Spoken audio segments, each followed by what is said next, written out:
এ তুমি কেমন তুমি। টলিউডের জনপ্রিয় অভিনেতা প্রসেনজিৎ চ্যাটার্জি এবার নতুন চরিত্রে বড় পর্দায় হাজির হতে যাচ্ছেন। বুম্বাদা খ্যাত এই শক্তিমান অভিনেতাকে দেখা যাবে চিকিৎসকের ভূমিকায়। তার অভিনীত নতুন সিনেমা ডাক্তার কাকু নিয়ে ইতিমধ্যেই দর্শকদের মধ্যে আগ্রহ তৈরি হয়েছে।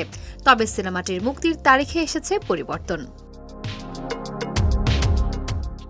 জুলাইয়ে ডাক্তার কাকুর অফিসিয়াল পোস্টার প্রকাশ করেছিলেন প্রসেনজিৎ নিজেই। তখন জানিয়েছিলেন শিক্ষক দিবস উপলক্ষে ৪ সেপ্টেম্বর প্রেক্ষাগৃহে মুক্তি পাবে সিনেমাটি। কিন্তু সেই তারিখে আর মুক্তি পাচ্ছে না ছবিটি। নতুন ঘোষণা অনুযায়ী আগামী ১৮ সেপ্টেম্বর বড় পর্দায় আসবে ডাক্তার কাকু। সামাজিক যোগাযোগ মাধ্যমে সিনেমাটির নতুন পোস্টার প্রকাশ করে মুক্তির তারিখ পরিবর্তনের খবর জানিয়েছেন প্রসেনজিৎ। পোস্টারে তাকে দেখা গেছে একেবারেই ভিন্ন লুকে। চিকিৎসকের চরিত্রে তার সামনে রয়েছে একটি দাড়িপাল্লা।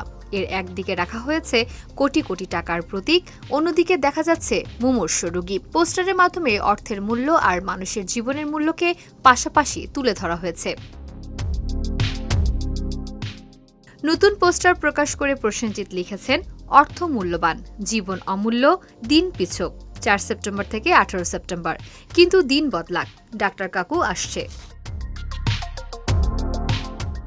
তবে হঠাৎ করে সিনেমাটির মুক্তির তারিখ কেন পিছিয়ে দেওয়া হলো সে বিষয়ে নির্মাতা বা অভিনেতার পক্ষ থেকে বিস্তারিত কোনো তথ্য বা কারণ জানানো হয়নি। ফলে বিষয়টি নিয়ে দর্শকদের মধ্যে কৌতূহল তৈরি হয়েছে।